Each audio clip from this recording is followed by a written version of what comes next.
Hello, Manaïd Bali ici, bienvenue dans Mindset Morning, bienvenue à toi en cette belle journée ici, en cette belle promenade. J'ai envie de répondre à la question de Sarah qui m'a posé la question suivante. Manal, comment tu fais pour gérer les haters?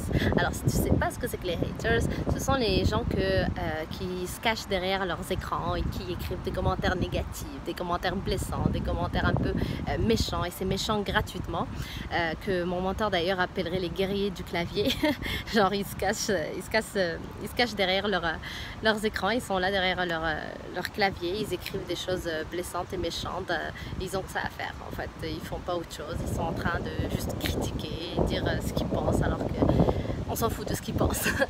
Donc comment on fait pour gérer ça? Donc tu l'aurais certainement remarqué si tu suis des personnes sur YouTube, il y a plusieurs personnes, tout le monde en fait, c'est pas il y a plusieurs personnes, toutes les personnes qui se mettent dehors, j'ai envie de dire out there, c'est-à-dire qu'ils se mettent sur des plateformes comme YouTube, Facebook, tous les réseaux sociaux, peu importe ce que c'est, ils partagent des choses, ils enseignent peut-être des choses, ils sont en train soit de partager leur expertise, soit leur histoire, soit les deux en même temps.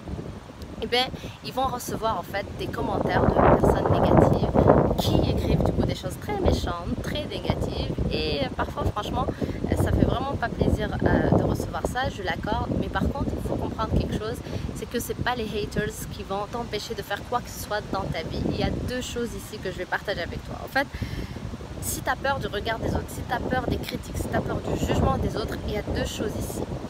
Un, il faut que tu comprennes que peu importe ce que tu fais, mais je dis bien peu importe, que tu sois sur YouTube ou que tu sois pas sur YouTube, que tu sois sur Facebook ou que tu sois pas sur Facebook, que tu restes tranquille chez toi ou que tu restes pas tranquille chez toi, les gens vont parler, les gens vont dire des choses méchantes, les gens vont dire des choses non bienveillantes, les gens vont dire des méchancetés gratuites. Même si tu ne fais rien, il faut que tu comprennes que les gens vont critiquer et vont dire que tu ne fais rien. Donc de un, peu importe ce que tu fais, les gens vont parler.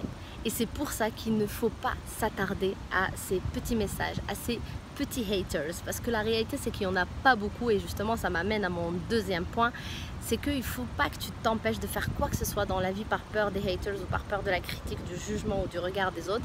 Parce qu'à la fin de la journée, il y aura toujours plus de personnes qui vont apprécier ce que tu fais, qui vont t'encourager, qui vont te soutenir, qui vont dire de belles choses, qui vont t'écrire de beaux messages, qui vont t'écrire de beaux commentaires, que ceux qui vont te laisser des commentaires désagréables.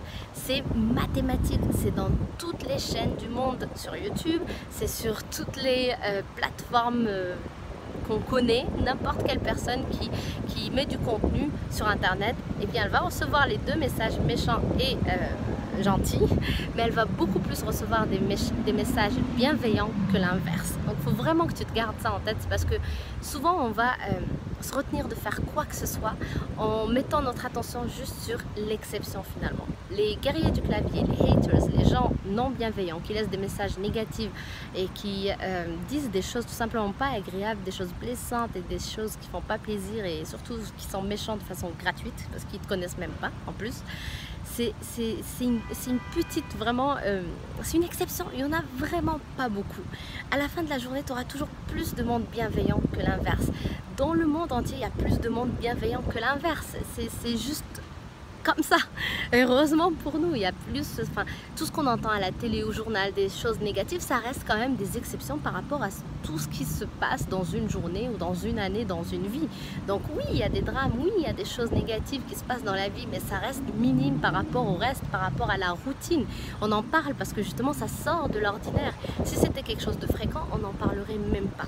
Donc vraiment, c'est super important que tu te mettes ça dans la tête. Tu ne peux pas t'empêcher de vivre la vie que tu veux. Tu ne peux pas t'empêcher de lancer un projet qui te tient à cœur, de faire quelque chose qui te tient à cœur juste pour une petite minorité, juste pour une exception.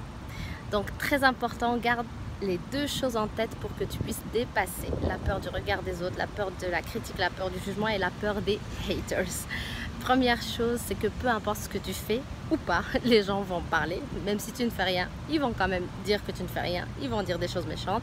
Et puis deuxième chose, c'est qu'à la fin de la journée, ça reste quand même un groupe très minime. C'est des personnes vraiment...